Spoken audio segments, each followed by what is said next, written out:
much for staying, and we are looking at dealing with vigilantism, which is becoming part of a culture. Anytime a party wins power, there are a group of youth that support the party. Some, have a great sense of entitlement and a great deal of disappointment, so they run route. But this time it seems to be a little bit more than necessary. Joining us via WhatsApp is Nana Ano Mehia, and says, kindly point out to your guests that the Kumasi Delta Force did not jailbreak their colleagues in the courtroom. It was a pandemonium that the suspects in the courtroom without restraint took advantage. The army have been and still being used in the 3 northern region to call ethnic riots carried out by some of our northern brothers. And the army hasn't taken over government. So they are still, working without taking over government. So that's to say that, you can still use the army without the fear that the army is going to take over government. Well, I still, I saw I lived through the 79 coup, and, I lived through most of this coup, 79 and all that.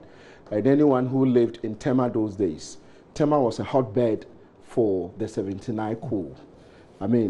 Literally the army was everywhere. And so you unless of course just a vigilante SWAT team. So just yes, like good. Operation Vanguard. If we are going to do that, if it's going to be putting in a SWAT team, to deal with this vigilantism, that is okay. I think that would so not to deploy with that we categorize them and say deal with. But if we have to open the floodgate, I don't think so. Open the barracks and say, come into town, everybody go out and chase because the police can't.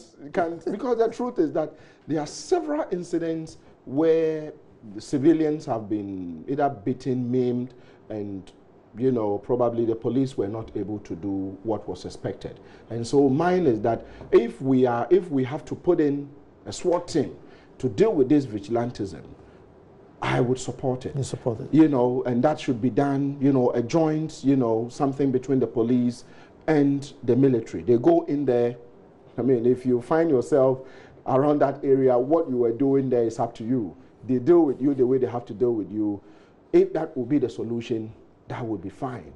But to say, open the barracks, push them into town, no, I won't go for that, because then anyone who lived through 79, coup, thereabout, like I told you, some of us saw the atrocities that were meted out to innocent people. No, but I'm sure the method will be more targeted. I hope so. But in the challenges, of all the police challenges, standing on the roadside, and the police have had a bad name in the past, and continue to do. But the IGP is talking about paperless. Let's see what the IGP says on paperless, and then we'll discuss. Paperless stations is going to begin on a pilot basis, which eventually we will spread it all over the country. So, for example, you have before you a suspect, and you want to know who is this person. You cannot do it immediately by even the name, perhaps by taking the fingerprint. So if you can digitize the fingerprint and send it immediately to the headquarters where the database is, you are able to get answers for you to progress on your investigations. This is paperless. One of our priorities is the officer on the ground, his welfare, and that includes the insurance package that we have for police officers. Centralized fingerprint system, paperless, so you could be, arrested in a Dumasa, and within minutes, a crowd would say, "Oh, yep, that's Nana Sakwa, all right, pick him up." Well, I think it's good. These things are beautiful on paper. And the IGP, I visited the the transformation office at the police headquarters. They are doing, the agile team there, they are doing a wonderful job. But I think the emphasis, the problem we have in this country has to do with the psyche of our police officers. It has to do with the way they are training. Most of our police, I'm sure you might have encountered a lot of them who didn't even know that they were police officers, if not for the uniform they are wearing. And so when the guy finishes police, he goes for 9 months or 6 months training. Does he go back to the police college until he's going for some officers program or something? No. And so paperless, yes. But the basic, I mean, our problem is not about probably what, even though this should be in the long term, we have a problem with the way our police officers are trained. Do they go for, how often do they go for refresher courses? How often are they, you know, do they attend seminars? Is the problem the training, or is the problem when they come out to face the real world? No, the problem has to do with the training. The problem, Nana, I'm sure you might have, I mean, it's one thing I've said over and over when I get the platform to talk about it. When you even see the VVIP protection unit of the police service, I've raised it severally that you see a police officer who is manning a minister of state and his sidearm is strapped on his thigh. Where do you see that? You only see that with the SWAT team. And the SWAT team, they come in quickly and move out. But you are doing close protection. Close protection means that there could be people around the person and you want to make sure no one does the damage. And so when the people around the person, they could disarm you.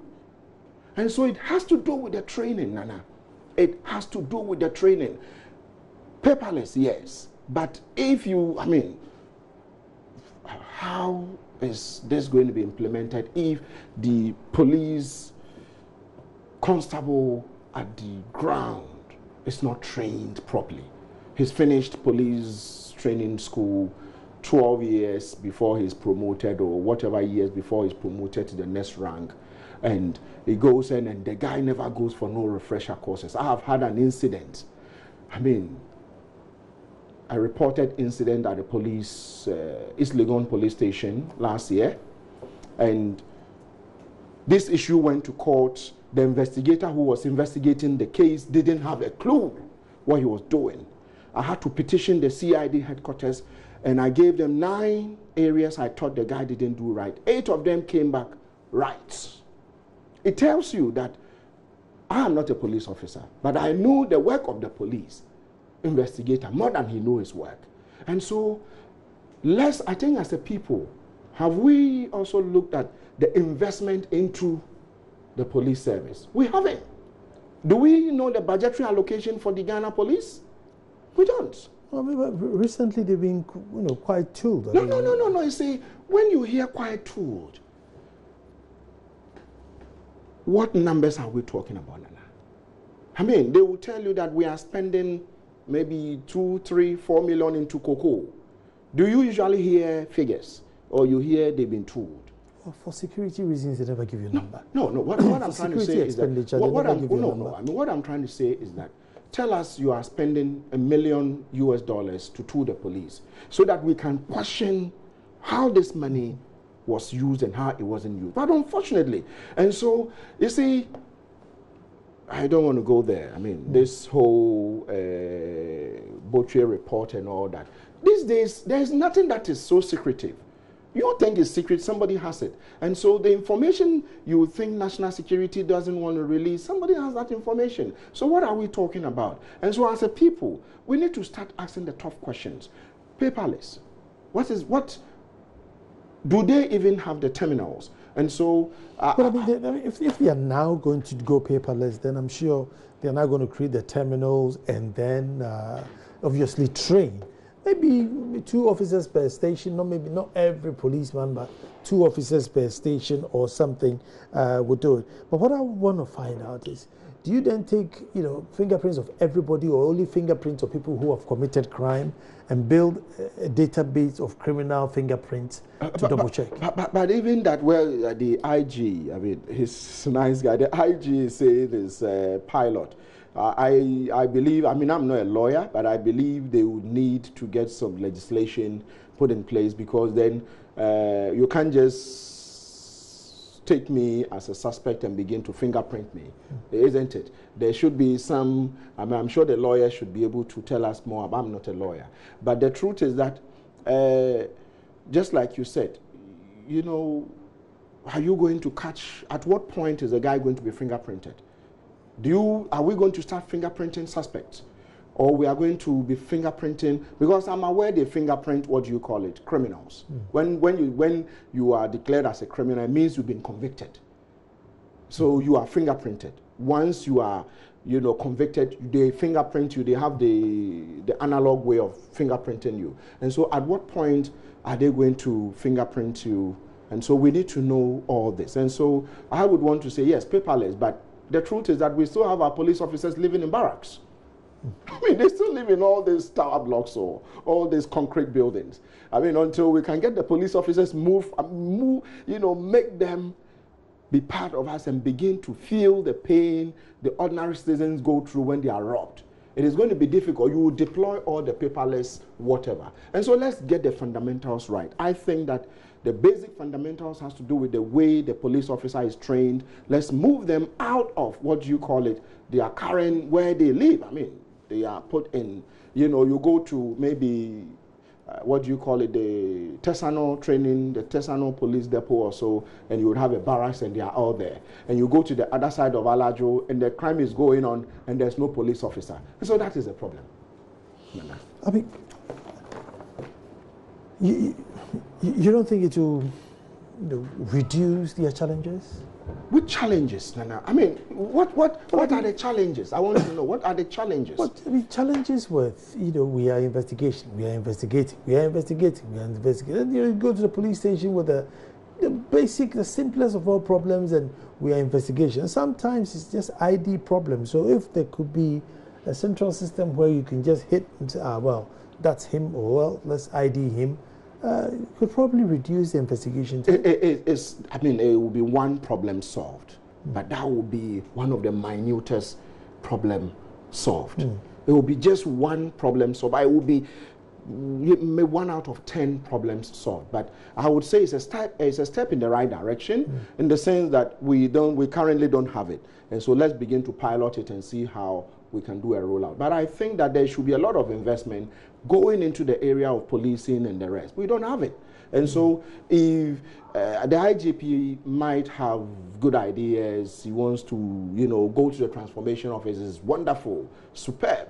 But if the funds are not there, the Honorable Minister of Interior, Honorable Ambrose Derry, if his ministry is not well resourced to get all these things working, it's going to be difficult, Nana. And so it's just 1 out of 10 problems the police is going to be doing with regards to this paperless thing. And our problem is not paperless.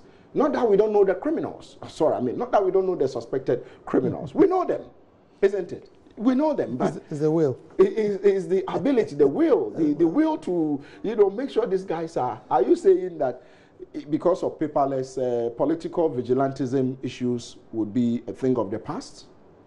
I was just going to say that with a few minutes left to round up, going back to vigilantism, if we don't deploy the army and handicap the police, what's the way forward? So just like let's have the SWAT, the vigilant, political vigilantism SWAT team, which probably would comprise, which we could call the police military vigilante, SWAT team, to be deployed, within minutes to quell some of this, guys who are